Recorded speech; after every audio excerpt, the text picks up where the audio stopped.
स्कंद पुराण के 25वें अध्याय के 6ठे श्लोक में भगवान कहते हैं, शिव जी पार्वती को कहते हैं, प्रणवस्या अधिकारो न तवा अस्ति वर्मणिनी नमो भगवते वासुदेवाय इति जपः सदा। जो लोग ओम ओम ओम करते हैं वे भी समझ जाएं, गृहस्थी के लिए और आम आदमी के लिए अकेला ओम ओम जप हितकारी नहीं है। इसीलिए भगवान नाम मिलाकर ओमकार का जप गुरु मंत्र में दिया जाता है। शिव जी पार्वती को कहते हैं स्कंद पुराण में कि प्रणव जप में तुम्हारा अधिकार नहीं है, तुम्हें सदा नमो भगवते वासुदेवाय इसी मंत्र का जाप करना चाहिए। राजा दशरथ को उसकी पत्नी कहती कि नाथ, आपने शादी के पहले उल्टा स्त्रियों के साथ और शराब पीने वाली वैश्याओं के साथ संपर्क किया है, इसलिए आपके दूषित कर्मों का प्रभाव आपके चित्त में और आपके शरीर में है। और मैंने बचपन में दुर्वासा ऋषि से गुरु मंत्र लिया है और जप किया है, तो मेरा तपोतेज और आपके काले कर्म, इसलिए हमारा टकराव होता है। तो आप कृपा करके, इस समय तो दुर्वासा ऋषि नहीं मिल पाएंगे, तो गर्गाचार्य महाराज हैं, उनसे आप मंत्र दीक्षा लें। मथुरा नरेश काशी नरेश की पुत्री से भी आया था, कलावती से, बड़ा प्रभावित हुआ और गर्गाचार्य से मंत्र लिया। मंत्र जपते जपते स्कंद पुराण में आता है, ब्रह्मवैवर्त पुराण में, कि कोटि काले कौवे उनके शरीर से निकल कर जाने लगे। अब यहाँ जिनको तुम पंख वाले कौवे समझते हो उतने मोटे नहीं समझना, अर्थात कोटि वाइब्रेशन, ये कूटे परमाणु, सूक्ष्म जीवाणु। जैसे एक बार पानी का प्याला होठ पर आ जाता है तो लाखों जीवाणु वहां पाए जाते हैं। तो आपके शरीर में करोड़ों करोड़ों हानिकारक कीटाणु भी है और करोड़ों करोड़ों हितकारक भी है। अभी अमेरिका की डेलाबार प्रयोगशाला में 10 वर्ष का अनुसंधान पूर्ण हुआ और उन्होंने घोषणा की कि जो प्रेम से, करुणा से, उदारता से, सात्विकता से भरा है, ऐसे पुरुष के संपर्क में आने से हमारे 1500 जैसे श्वेत कण प्रत्येक घन मिलीमीटर खून में बन जाते हैं। घन मिलीमीटर माना कीड़ी का आधा हिस्सा, उसमें 1500 श्वेत कण, तो पूरे रक्त में कितने सारे बनते होंगे। जो शोषण से भरा है, अशांति से भरा है, काले कर्मों से भरा है, ऐसे व्यक्ति के संपर्क में आने से 1600 जैसे श्वेत कण हमारे नष्ट हो जाते।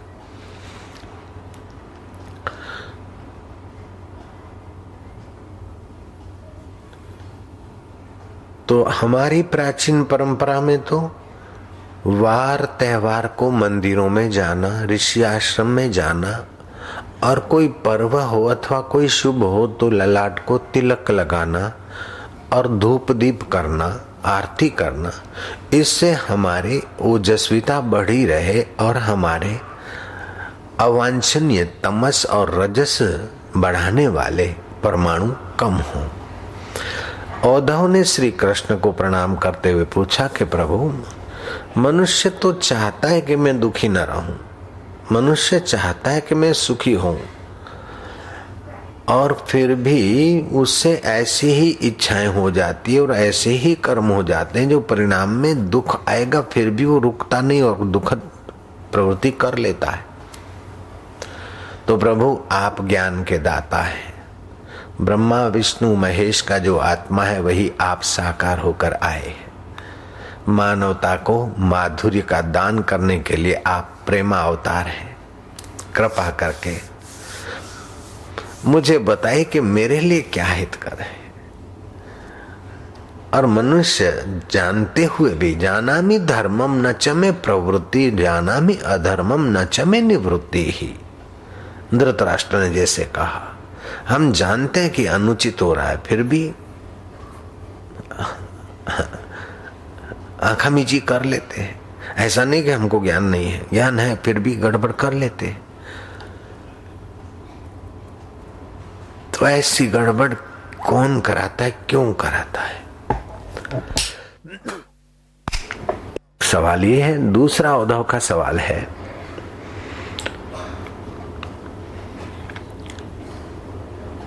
कि मेरे लिए क्या उचित है? आप अपनी लीला स्मरण करके स्वधाम पधार रहे हैं, तो मेरे लिए क्या उचित है? तब उद्धव के प्रश्न को लेकर श्री कृष्ण ने भागवत में जो उपदेश दिया है वो सभी साधकों को विचार करने योग्य है कि मनुष्य को न चाहते हुए भी नीची गति कौन कराता है। एक तो कलयुग भी मनुष्य के ओज को, तप को और सात्विकता को हरने के लिए ताक में रहता है। अगर मंत्र जाप है तो उसकी दाल नहीं गलती। दूसरा, मनुष्य के चित्त में जो रजोगुण और तमोगुण के संस्कार हैं वो भी उसको ऐसे ही हल्के विचार, हल्के प्रवृत्ति और हल्के सुख के तरफ आकर्षित करता है। श्री कृष्ण कहते हैं, उद्धव, मनुष्य को, बुद्धिमान को उचित है कि वही प्रयत्न करे जिससे उसका सत्वगुण बढ़े, वही प्रयत्न करे कि जिससे उसके दोष निवृत्त हों, वही प्रयत्न करे कि उसे सात्विक सुख सहज में अपने आप में मिले, उसे शाश्वत शांति, शाश्वत सुख, अव्यय पद की प्राप्ति हो। मनुष्य को ये यत्न करना चाहिए। पशु में और मनुष्य में यही फर्क है कि पशु अपना विकास नहीं समझता, नहीं सुनता और नहीं कर पाता। वो तो रूटीन के अनुसार जी लेता है, उसे पुण्य और पाप भी नहीं लगता, उसे एकादशी को उपवास करने का कोई कर्तव्य नहीं है। मनुष्य को कर्तव्य के एकादशी को व्रत करेगा तो उसका ओज, आरोग्यता और पुण्य बढ़ेगा। पशु अगर एकादशी को व्रत करे, ऐसा कहीं हमने सुना नहीं। मनुष्य शब्द है जो मन से संबंध जोड़ सकता है। अब हल्का संबंध जोड़े तो हल्की वासना, हल्के कर्म और हल्की योनियों में जाता है। मध्यम संबंध जोड़े तो मध्यम वासना, मध्यम कर्म और मध्यम जन्मों में आता है। उत्तम चिंतन करे, उत्तम कर्म करे तो धीरे धीरे उसका उत्तम गुण, सत्व गुण खिलता है और उत्तम लोगों को पाता है। लेकिन उत्तम कर्म करके अगर मुझे अर्पण करे तो वो मुझ आत्मा सच्चिदानंद परमेश्वर को पाकर एकाकार हो जाता है। राजा नृग कुएं में पड़े थे किरकिट होकर। साकेती बलराम कृतवर्मा ने प्रयत्न किया, नहीं निकल पाया वो किरकिट। श्री कृष्ण को कहा, कृष्ण ने निकलवाया। कृष्ण ने अपनी योग शक्ति से उसकी सदगति की, वह देवता के रूप में प्रकट हो गया। सब कुछ जानते कृष्ण ने अनजान होकर पूछा कि राजा नहीं, मेरी गलती हो रही, हे देव आत्मा तुम कौन हो? तब उस दिव्य आत्मा ने कहा कि प्रभु, जिस किरकिट को आपने कुएं में से निकाला, सूखे कुएं में से, और अपनी करुणा कृपा करके इस गति में खड़ा किया, मैं वही हूं। पूर्व काल में राजाओं की प्रशंसा आपने सुनी होगी, गायें दान करते थे और बड़े प्रभावशाली राजा, उन गाथाओं में मेरा नाम पहला आता होगा। आसमान के तारे तो कोई गिन सकता है श्री कृष्ण, लेकिन मैंने कितनी गायें दान की वो कोई नहीं गिन सकता। तो मेरा दानवीरों में प्रथम नाम आपने सुना होगा, और बुद्धिमानों में और बलवानों में भी मेरी गाथा आपने सुनी होगी। तो श्री कृष्ण कहते, क्या तुम राजा नृग हो? बोले, हाँ प्रभु, मैं राजा नृग। तो तुम्हारी ऐसी दुर्दशा क्यों थी कि प्रभु सत्संग नहीं था और मैं अपने को कर्ता मानकर राजसी और तामसी कर्म करता था, और गाय दान किया, वो कुछ शुभ कर्म हुआ, उसका फल स्वर्ग में अभी आपकी कृपा से स्वर्ग ये शरीर मिला है, लेकिन काले कर्मों का फल नीचे योनियों में भटका था मैं। तो ऐसा कोई माई का लाल नहीं जिसको कर्म का फल न भोगना पड़े। अवश्यमेव भोक्तृत्वम कृतम कर्म शुभाशुभम, शुभ अशुभ का फल भुगतना ही पड़ता है, और भुगतता चला आया है, भुगत रहा है और भुगतेगा। तो शुभ करे तो सुख मिलेगा, अशुभ करे तो दुख मिलेगा, लेकिन मिश्रित करे तो मिश्रित मिलेगा। अशुभ से बचे और शुभ करे, और शुभ में भी सत्वगुण ऐसा बड़ा है कि जिसकी सत्ता से कर्म किए जाते हैं उस परमात्मा की प्रीति हो जाए, उस परमात्मा का रस मिलने लग जाए, उस परमात्मा का माधुर्य निखरे, उसे कहते हैं ईश्वर अर्पण कर्म।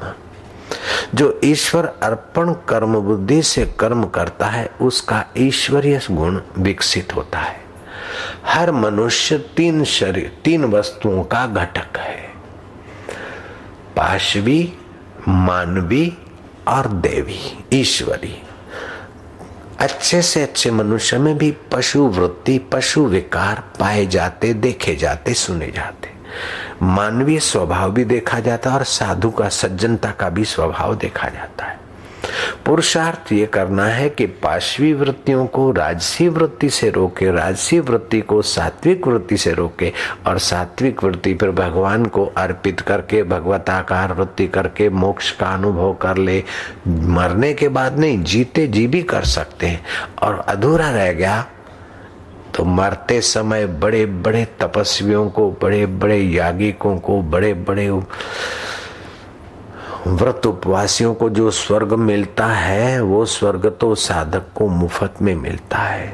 जो ब्रह्म अतल वितल तलातल रसातल भूलोक भुवरलोक जनलोक तपलोक में तपस्या के बल से जाते हैं वो तो साधक को भगवान नाम के जप के प्रभाव से मुफ्त में मिलता है। फिर वो किसी न किसी योगी के घर आ जन्मता और फिर से साधन करके अपनी अपूर्ण यात्रा पूरी करके भगवान को प्राप्त कर लेता है। अथवा तो थोड़ी भगवत प्रीति विशेष बढ़ गई तो भगवान अपनी करुणा से ही उसे अपने धाम में बुला लेते। तो नानक जी सिख धर्म के प्रथम गुरु हो गए। बाल्यकाल में वो भजन करते थे, पूर्व की हुई कमाई है। रहीदास बाल्यकाल में भगवत भक्ति में इतने ऊंचे हो गए कि 10 साल की उम्र में संत तुलसीदास 10 साल के रहीदास को मिलने गए। रघु चमार के यहाँ रहीदास जी का जन्म हुआ था और बचपन से ही भजन करते थे, क्योंकि पूर्व काल में वे संत पुरुष सदगुरु का मंत्र लेकर जप तप करते थे और सदगुरु के आश्रम में रहते थे, और कोई गहरी गलती के कारण श्रापित हुआ कि तुमने ऐसा ऐसा किया तो तुम्हें ऐसा जन्म मिलेगा। तो मृत्यु तो हुई, रघु के यहाँ जन्मे, लेकिन अगले जन्म की हुई भगवत भक्ति और जप मौत का बाप भी छीन नहीं सका। और बाल्यकाल से उनको अगले जन्म का पैसा साथ में नहीं आया, अगले जन्म के सर्टिफिकेट अथवा पद साथ में नहीं आए, लेकिन अगले जन्म का किया हुआ जप तप रहीदास को आया अगले जन्म का इस जन्म में साथ। और मीरा जैसी भक्तानी ने मंत्र दीक्षा ली और रहीदास ने उनको मंत्र दिया और करुणा कृपा की, और मीरा ने इतनी यात्रा की कि मीरा मेवाड़ को झुमाया। अकबर और तानसेन मीरा के चरणों में जाकर शांति पाते हैं। तो ईश्वरीय अंश एक बार जग गया तो फिर मौत भी उस धन को छीन नहीं सकती।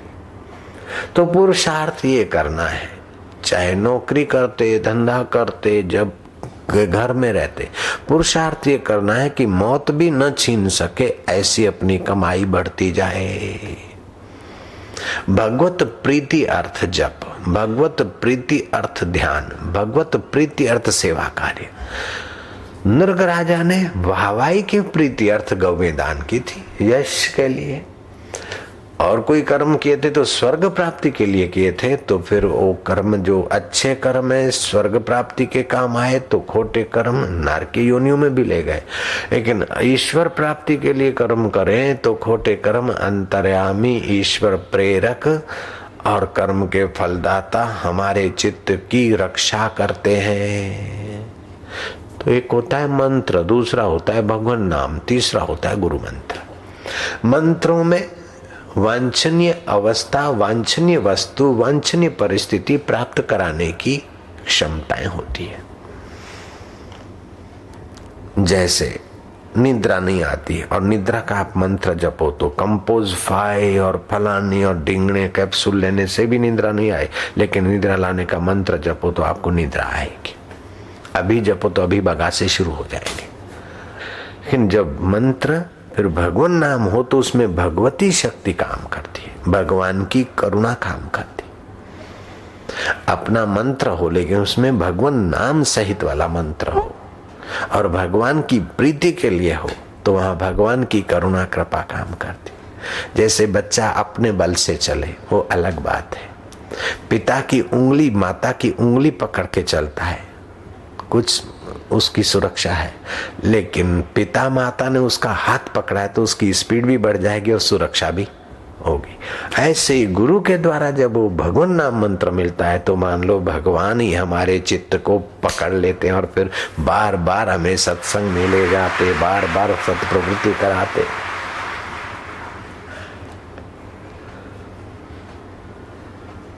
फिर भी हमें सत्संग से जो लाभ होता है, सत्प्रवृत्ति से जो लाभ होता है, उस लाभ का अनुभव होने के बाद भी हम पाशवी और मानवीय कर्मों में घसीटते चले जाते हैं, अपना ईश्वरीय अंश जगाने की तरफ नहीं चलते। ऐसा क्यों होता है? उद्धव कहते हैं, श्री कृष्ण कहते ये रजो और तमोगुण के प्रभाव के कारण जीव बेचारा फिसल जाता है। काम एष क्रोध रजोगुणात् समुद्भवेत्, महाशन्नो महावैरी महापापात्मा। ये बड़ा वैरी है, पापात्मा है, जीव को गिराने वाले हैं।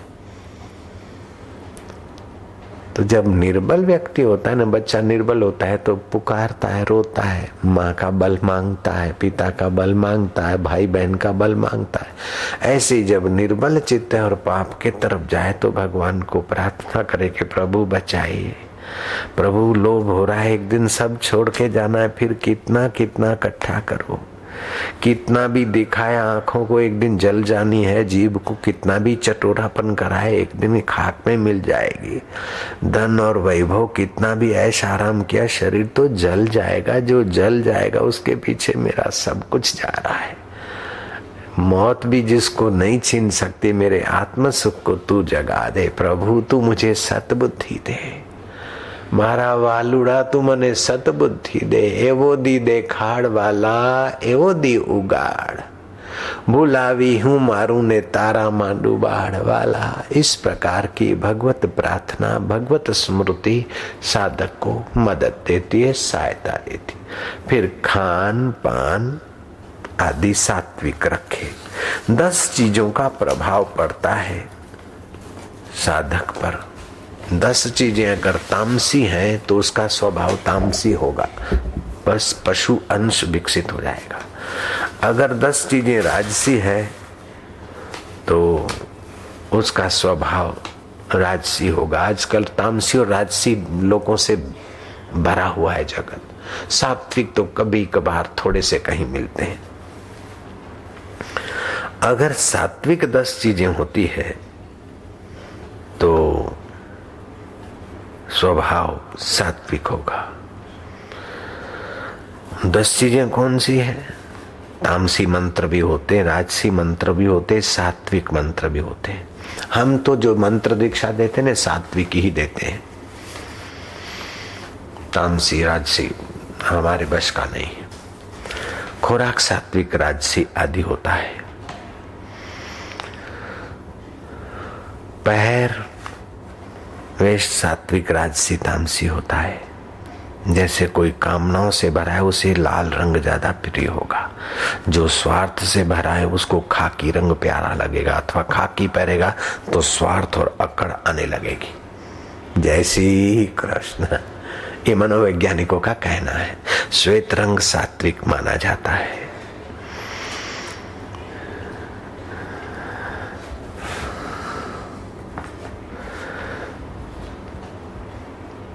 चरणदास गुरु कृपा कीनी, उलट गई मेरी नैन पुतरिया।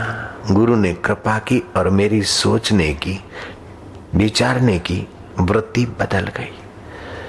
जो दूसरों पर प्रभाव डालकर सुखी होना था, अब दूसरों की सेवा करके अंतर में सुख उभारता हूं। दूसरों के आगे अच्छा लगने का जो अंधा आवेश था, अब अंतर आत्मा के आगे अच्छा होने का प्रयत्न करता हूं। नजरें बदली तो निजारे बदले, किस्ती ने बदले रुख तो किनारे बदले। हमारी नजर दृष्टि बदल जाए, दृष्टिकोण बदल जाए कि हमें नश्वर नहीं शाश्वत चाहिए, हमें अनित्य नहीं नित्य चाहिए। तो भगवान का सात्विक मंत्र हो तो जब से आरोग्य, ऐश्वर्य, बल, दीर्घ जीवन और देर सवेर परमात्मा की प्राप्ति और उसके पहले परमात्मा का आनंद उभरने लगता है। आनंद में स्थिति हो गई तो परमात्मा प्राप्ति हो गई।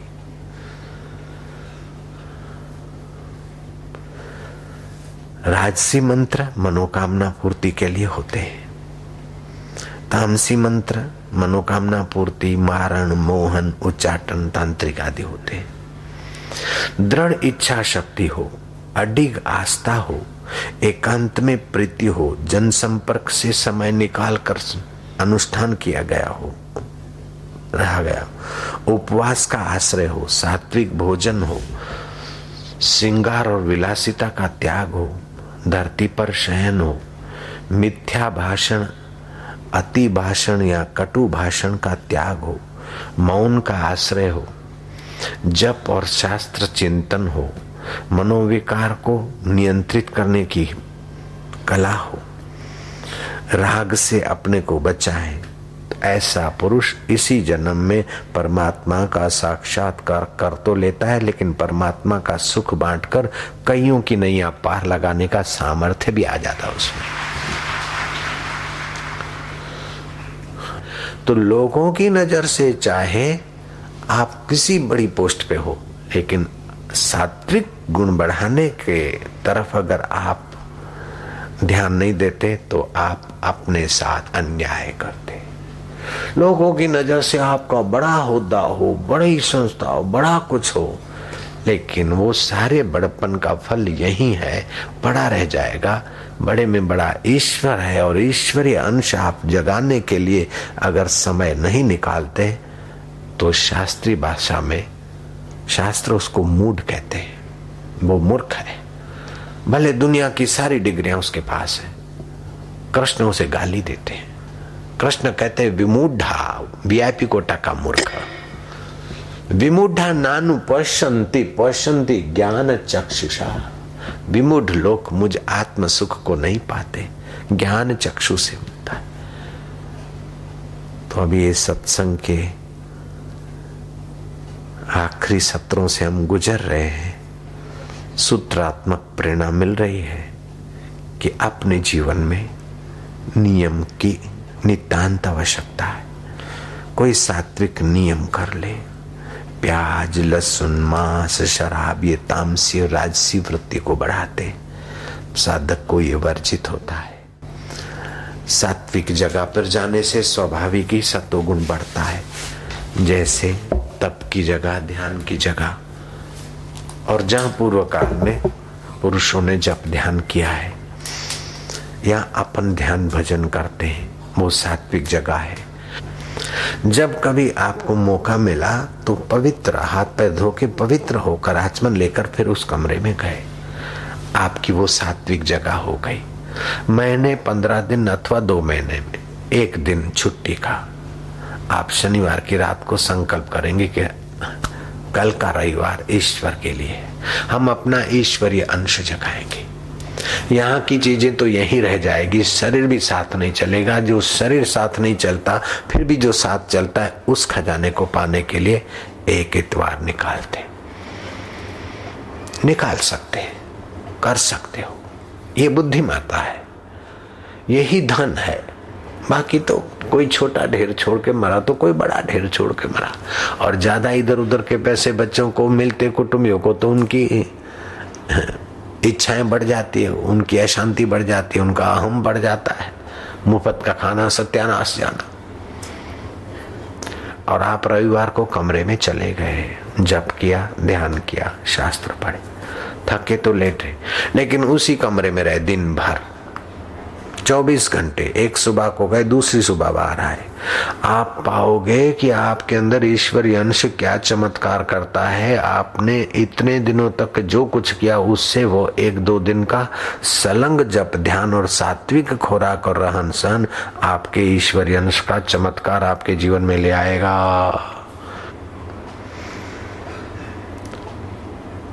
कभी कभार ऐसा करो कि जो मन का प्रिय पदार्थ है, खान पान रहन सहन, उसको त्यागेंगे। प्रिय तो परमात्मा है। जलेबी प्रिय कैसे हो गई, फलाना नाश्ता पर प्रिय कैसे हो गया? जो प्रिय है वो दूसरे को अर्पण कर दिया। अथवा प्रिय है दिखाया लेखा, कैसे खाता है? नश्वर चीजें प्रिय है, नहीं खाएगा तो मन नखरे करेगा और आप स्वामी बन के बैठ जाओ और उसको त्याग के दूसरे को दे के अंदर का आनंद उभारो, आपका मनोबल बढ़ जाएगा। त्यागात शांति निरंतरम।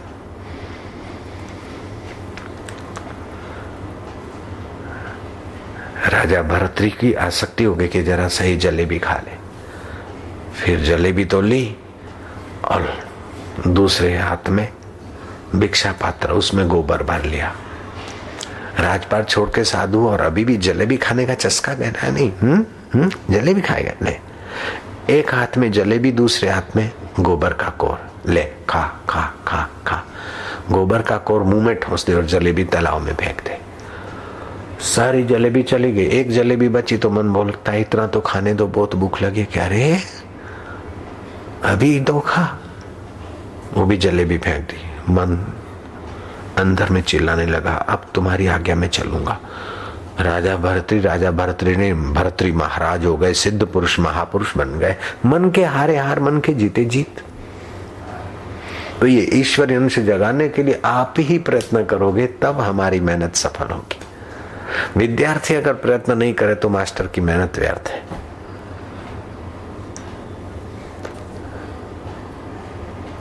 तो इतना सारा झमेला है, संस्था बनाना, ये मंडप लगाना, ये करना, वो करना, रसोड़ा संभालवाना, ये करना, समितियां रचना, इन सभी के पीछे उद्देश्य है कि आपका ईश्वरीय अंश विकसित हो। हमें जो अमृत मिला है उसको आप भी चख लो और हमारा जिससे नाता प्रकट हुआ है, जुड़ा है, उससे आपका नाता भी साक्षात हो जाए। बस इतना ही है। जो कुछ भला बढ़िया मिला उसको संभाले रखना, संजोए रखना, बढ़ाते रहना। श्री कृष्ण उद्धव को कहते हैं कि उद्धव, मनुष्य को कैसा होना चाहिए? कितना कुछ लुट जाए फिर भी ऊंची समझ से मनुष्य कितना ऊंचा होता है उद्धव, तो ध्यान से सुनो। 11वें स्कंद का 23वां श्लोक है। उज्जैन में एक ब्राह्मण रहता था, बड़ा धनी था, विद्वान था, चौं और उसका धन वैभव चमचम चमकता था। इतना कंजूस था कि किसी दिन नाती के लोगों को भोजन भी नहीं कराया। परोपकार नहीं, बस पैसा पैसा पैसा। ये धन संपदा और तंदुरुस्ती देवयोग से भी आती जाती और पुरुषार्थ से भी आती जाती। ऐसा हुआ कि जिनको धन दिया वे अंगूठा दिखाने लगे। बुढ़ापे में शरीर जर्जरीभूत होने लगा, अपने पराये होने लगे।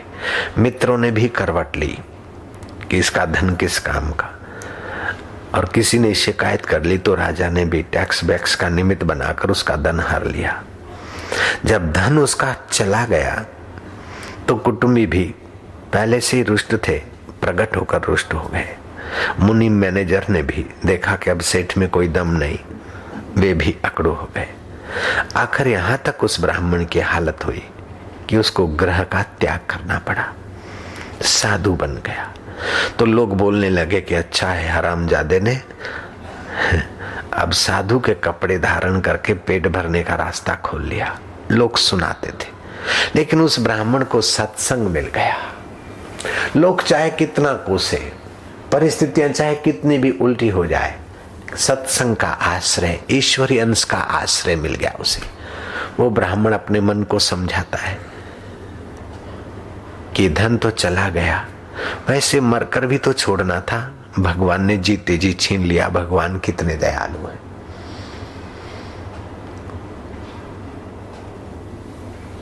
छोड़ना तो था, जीते जी भगवान ने छुड़ा दिया। और इन कुटुंबियों में ममता होती, आसक्ति होती, तो जीते जी भगवान ने कुटुंबियों का भी रुख दिखा दिया। वाह भगवान तेरी दया है। और अभी मैं साधु बना हूं, भिक्षा मांगता हूं और लोग टोक रहे हैं, तो कहीं कुटुंबियों से हटकर लोगों में आसक्ति न हो, इसलिए भगवान लोगों के द्वारा भी सुनवा रहे हैं। भगवान तुम कितने दयालु हो।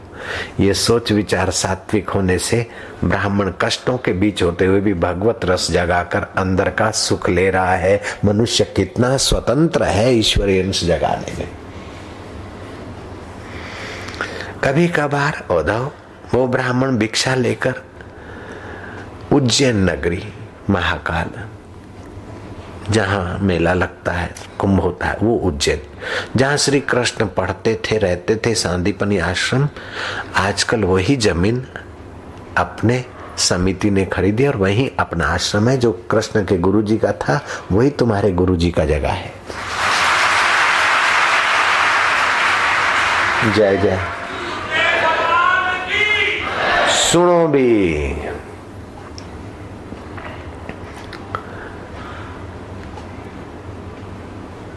तो उज्जैन का ब्राह्मण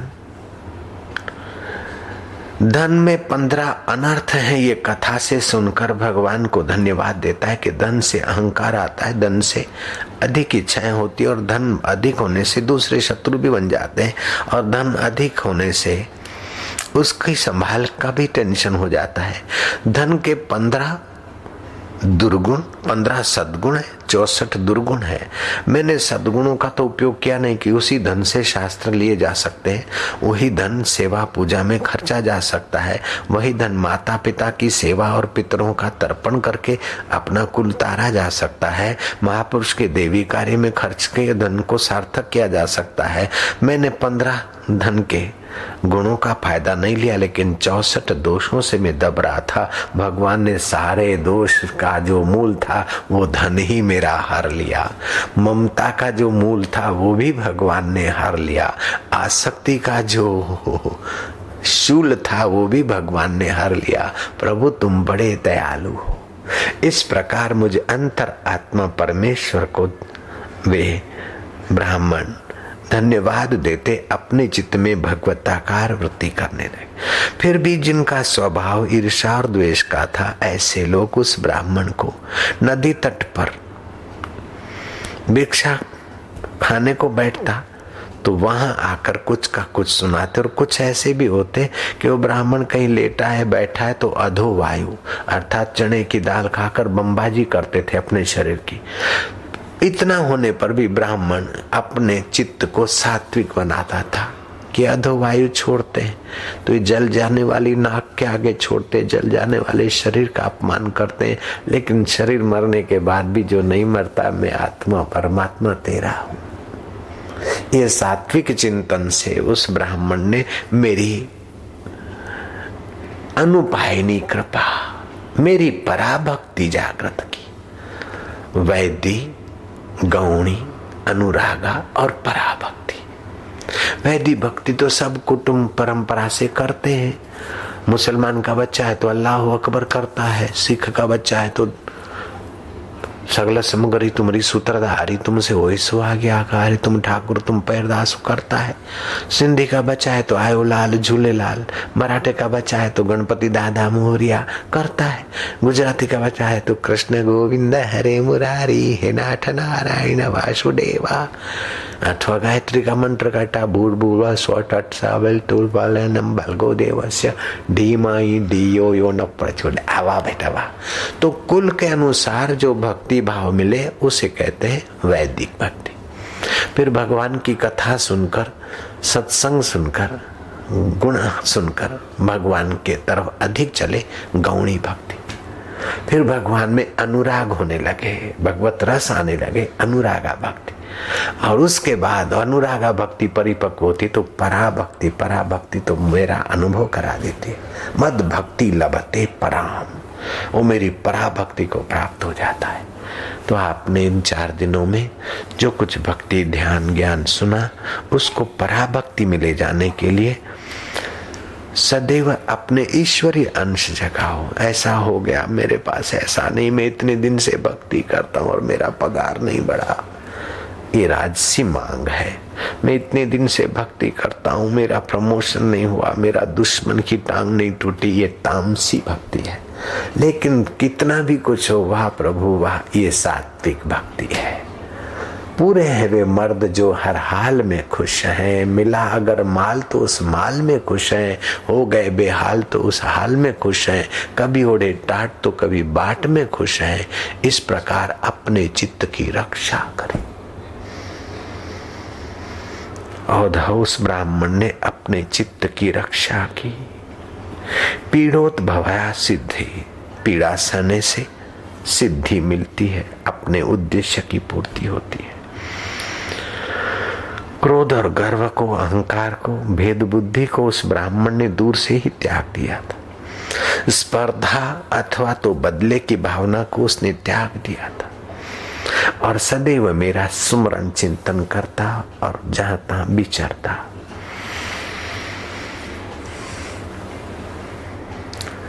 नाम जपत मंगल दिशा दशों, दशों दिशा मंगल करने वाला मेरे नाम का उच्चारण करता था।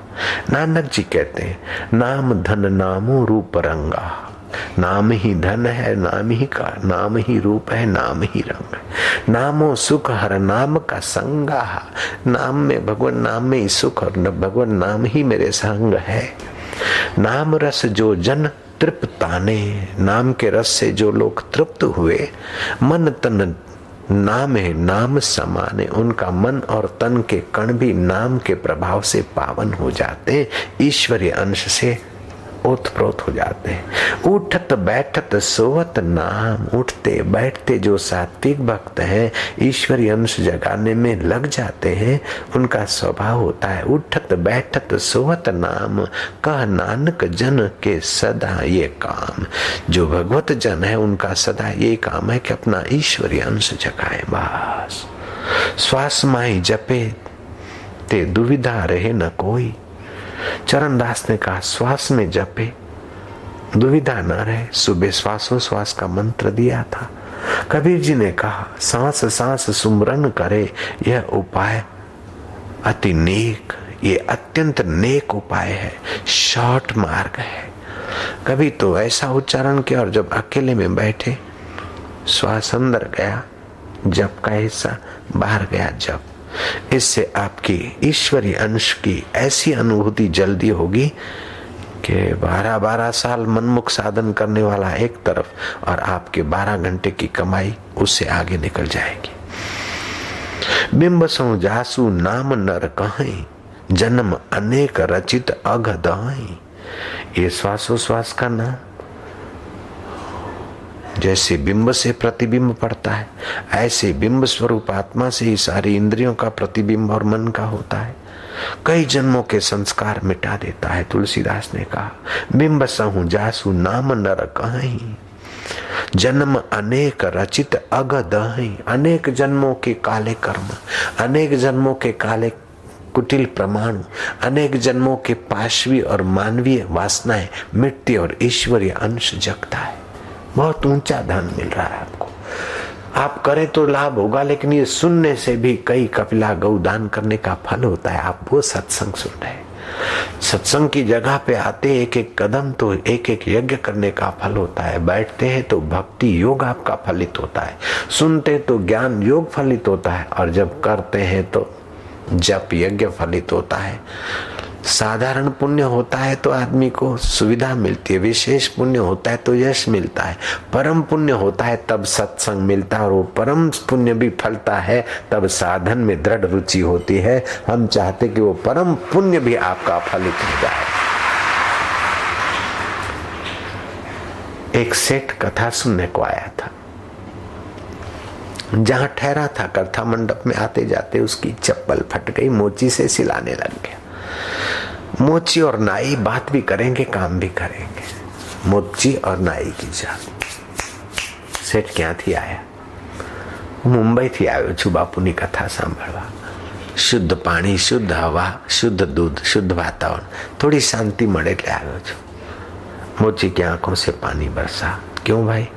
बोले मैं पापी कथा में नहीं जा सकता। जाने का इरादा किया लेकिन नहीं जाऊंगा, क्योंकि कथा में जाऊंगा तो मुझे ये फुटपाथ की दुकान बंद करनी पड़ेगी, तो रात को मेरी दादी माँ और मेरे पिताजी भूखे रहेंगे। इतनी गरीबी। सेठ का दिल हृदय पसीजा। चप्पल के 2 टांके लगे। 50 पैसे का काम। सेठ ने 10 रुपया थमाया। मोची बोलता है, सेठ जी मैं 10 पैसे भी नहीं लूंगा, और तो कुछ नहीं, भगवान और संत की सेवा नहीं तो कम से कम भगवान और संत की कथा सुनने जाता है, उसकी चप्पल सीने की सेवा तो मेरे भाग्य में लिख जाने दो सेठ। आटली तो हमारी ईश्वरी सेवा थवा दो। सेठ बोलता है तू दान पुण्य कर लेना, कुछ कर लेना। मैं भाई मूलजी जेठा मार्केट में मेरी दुकानें हैं, लाखों करोड़ों रुपया ब्याज पे चलते हैं। 50,000 40,000 35,000 के पगारदार मेरे पास सीए छोरे काम करते हैं। मैं मुफ्त में नहीं सिलाता। सेठ गमे तेम थाय पण आटली सेवा लो। आखिर भीड़ इकट्ठी हो गई और लोगों ने सेठ को समझाया। सेठ ने हार मानी और भारत के मोची ने भगवत सेवा का मौका अपने हाथ से नहीं छोड़ा।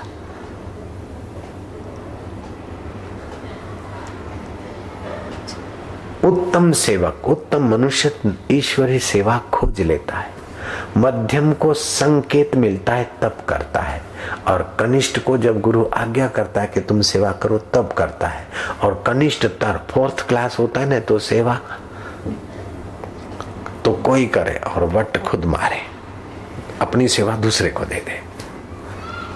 अरे तू क्यों अपना भाग्य खवाता है? उत्तम सेवक नहीं बन सकता तो मध्यम तो बन, मध्यम नहीं बनता तो कनिष्ठ तो रहे। कनिष्ठ तर क्यों होता है? शबरी उत्तम सेवक थी। एकनाथ का पूरणपुरा उत्तम सेवक था। और जो उत्तम सेवक है उसे उत्तम फल की आकांक्षा भी होती है। उसे एकांत प्यारा लगेगा, उसे मौन प्यारा लगेगा, परमात्मा सुख प्यारा लगेगा, परमात्मा शांति प्यारी लगेगी और परमात्मा को पाने की तड़प बढ़ेगी। जो रजोगुणी या तमोगुणी खुराक खाता है, रजोगुणी तमोगुणी श्वासोश्वास में रहता है, उसको अपनी प्रसिद्धि करने की, दिखावा करने की रुचि ज्यादा हो जाएगी। गुरु और भगवान के वचन इतने ठीक से नहीं समझेगा, क्योंकि रजोगुण है, वो ठीक नहीं समझ देगा।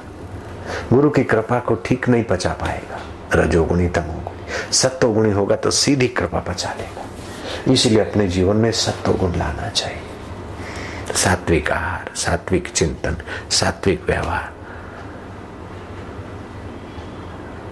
तुलसीदास ने कहा कि 6 महीना फल, किसी समय फल, किसी समय दूध, मौन और एकांत, ऐसा लाभ हो। अगर लाभ न हो तो तुलसीदास जमान। खाली 6 महीने का अनुष्ठान। 6 महीना तो तुलसीदास जी ने कहा, मैं ये झपाटे युग में अगर कोई कड़क नियम का पालन करे तो 3 महीने में ही वो ईश्वरीय अंश का आनंद यूं छलके। कभी कभी तो ईश्वरीय अंश का आनंद थोड़ा सा फेंक देते तो ध्यान करते करते ही लोगों के हृदय में होने लगता है। चखा तो देते हैं लेकिन उसका महत्व नहीं समझते, बढ़ाते नहीं।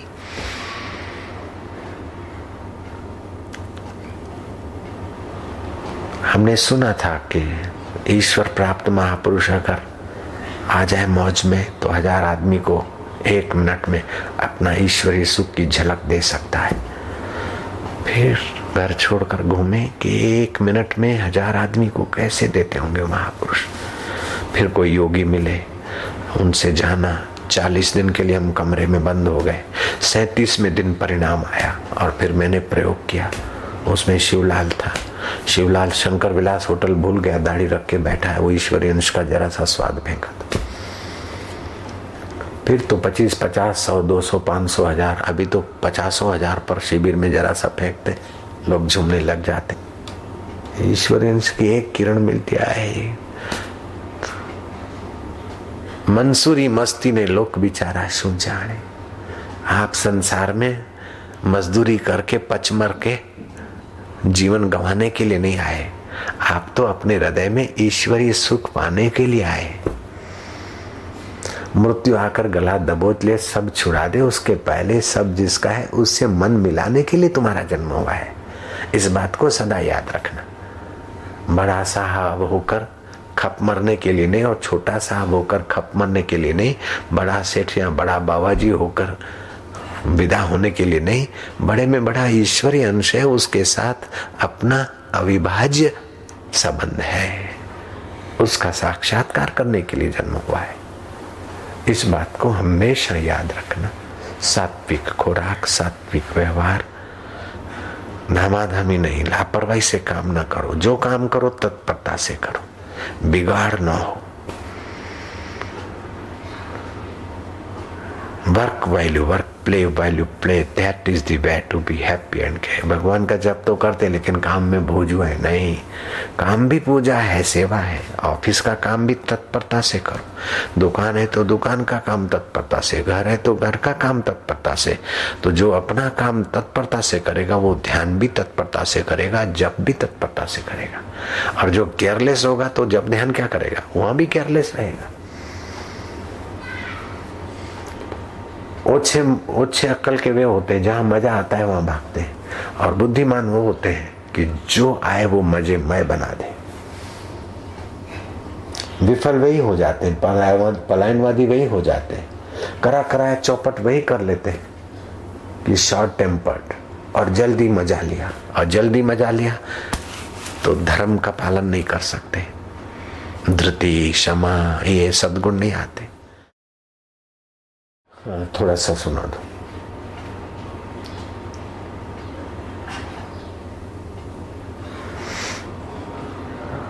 सनकादि योगेश्वरों के भी परमेश्वर है प्रभु। यूं तो मैं आपका उपदेश सुन रहा हूं, परंतु इससे मेरे मन का संदेह मिट नहीं रहा है। मुझे स्वधर्म का पालन करना चाहिए या सब कुछ छोड़कर आपकी शरण ग्रहण करनी चाहिए? मेरा मन इसी दुविधा में लटक रहा है। कृपा करके मुझे भली भांति समझाइए। भगवान श्री कृष्ण ने कहा, प्रिय उद्धव, जिस परमात्मा का परोक्ष रूप से वर्णन किया जाता है वे साक्षात अपरोक्ष प्रत्यक्ष ही हैं, क्योंकि वे ही निखिल वस्तुओं को सत्ता स्फूर्ति जीवन दान करने वाले हैं। वे ही पहले अनाहत नाद स्वरूप परावाणी नामक प्राण के साथ मूलाधार चक्र में प्रवेश करते हैं। उसके बाद मणिपूरक चक्र नाभि स्थान में आकर पश्यंती वाणी का प्राणायाम आदि करके उसका विकास करें। मूलाधार में ईश्वरी ऊर्जा है, फिर स्वादिष्टान, मणिपुर, अनाहत केंद्र। तुम इनको समझो चाहे न समझो, दीक्षा देते समय और ध्यान कराते समय शक्तिपात होता है। ये केंद्र स्वच्छ होते हैं और ईश्वरी चेतना का विकास होता है। पार्श्वी अंश और मानवीय अंश की अपेक्षा आपका ईश्वरी अंश जगे, उस पर खूब प्रयत्न किया जाता है, ध्यान दिया जाता है। और फिर खान पान में आप ध्यान देना और इसका महत्व समझना।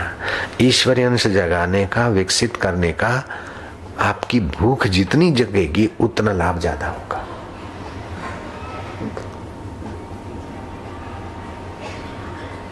ये जो मूलाधार स्वादिष्टान में मूवमेंट होते वो ईश्वरी चेतना, ईश्वरी अंश का विकास होता है। ऐसा नहीं कि मरने के बाद ईश्वर मिलेंगे, ईश्वर नहीं नहीं, यहीं पशुता, मानवता, ईश्वर तीनों का मिश्रण आपका शरीर है। मुआ पछीनो वायदो नकामो को जाने छे काल, आज અત્યારે ने अब घड़ी साधो जोई लो नगदी रोकड़ माल। मरने के बाद की बात नहीं है, यही इसी जन्म में, और 12 साल 15 साल 25 साल के बाद नहीं, अभी थोड़े समय में ही।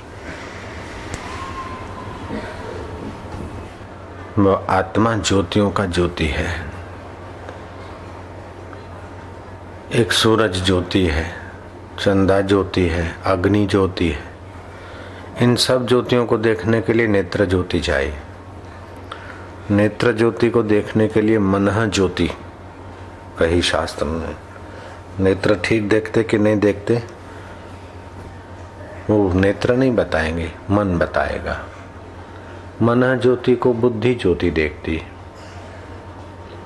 कि मन हमारा ठीक है कि नहीं है, अशांत है कि शांत है, भयभीत है, चिंतित है, पुण्य में चल रहा है कि पाप में, उसको बुद्धि देखेगी। बुद्धि रूपी ज्योति।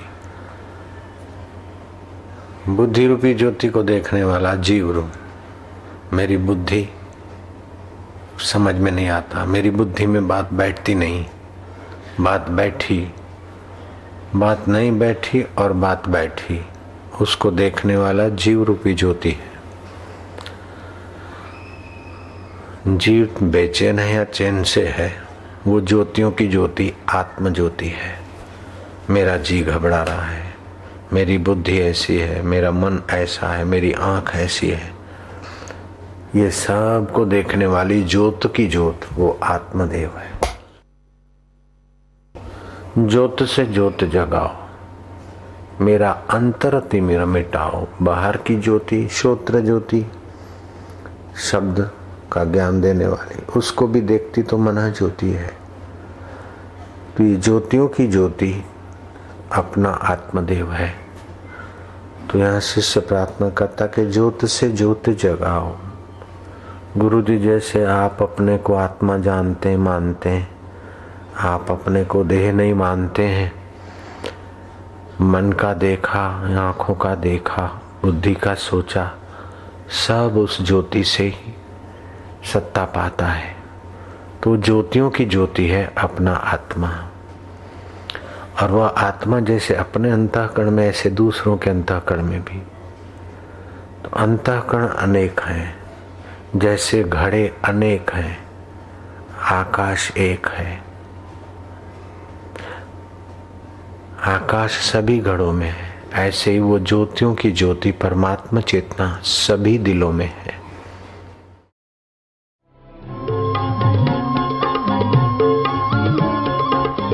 जय हो। आनंद है, माधुर्य है, लीलाम कर ले सुस्ती, हरि नाम की पीले मस्ती। मस्ती का नाम है तंदुरुस्ती भैया।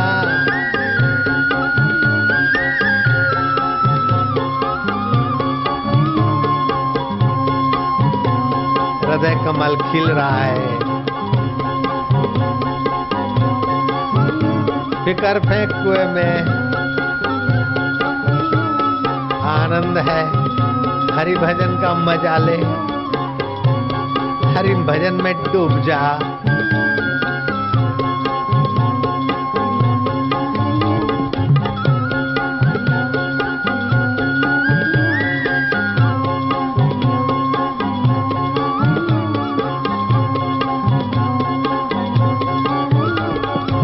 आनंद है,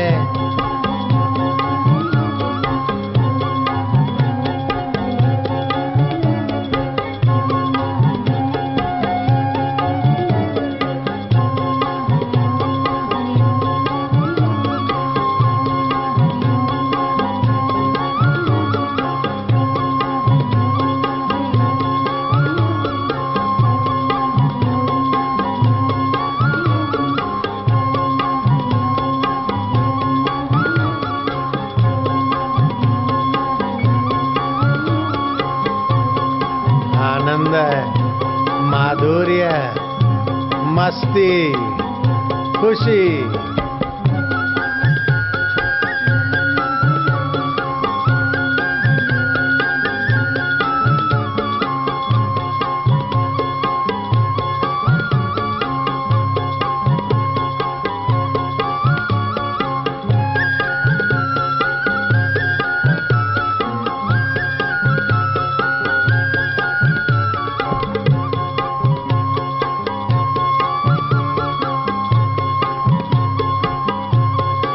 तेरी जय हो।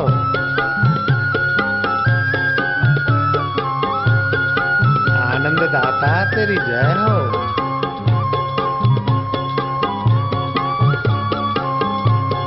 ये हरि नाम की गाड़ी मुक्ति के रास्ते जा रही है। संसार की गाड़ी धूल उड़ाती, धुआं उड़ाती और थकाती, और ये पुण्य पसारती, आनंद उभारती, माधुर्य छलकाती। हाँ,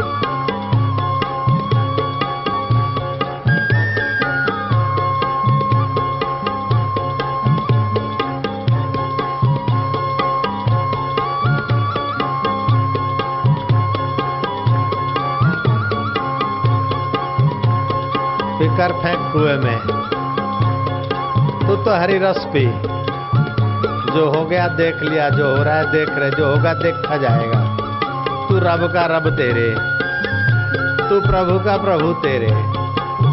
नानक सतगुरु भेटिया मैल जन्म जन्म दे लथे, औखी घड़ी न देखण दे वही, सतगुरु अपना बिरद संभाले।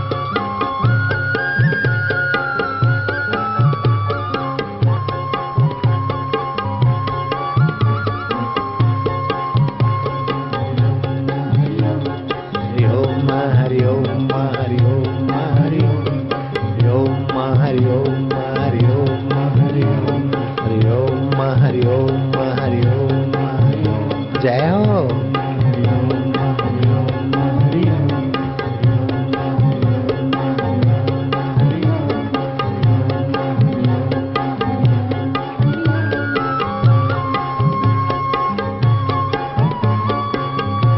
शुभ समाचार, मंगल समाचार, मंगल घड़ियां, परम मंगल के नाम में आनंद में आनंदित होना, ये भी कोई भाग्यशालियों का काम है।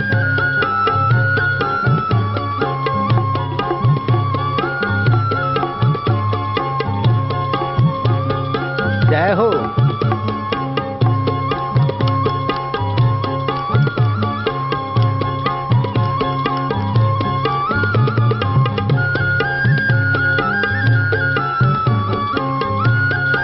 कौन कहता है कि रंग नहीं चढ़ता? भक्तों का बेड़ा तरता, भारतवासियों का बेड़ा तरता, विश्वात्माओं का, विश्ववासियों का बेड़ा तरता। सबका मंगल।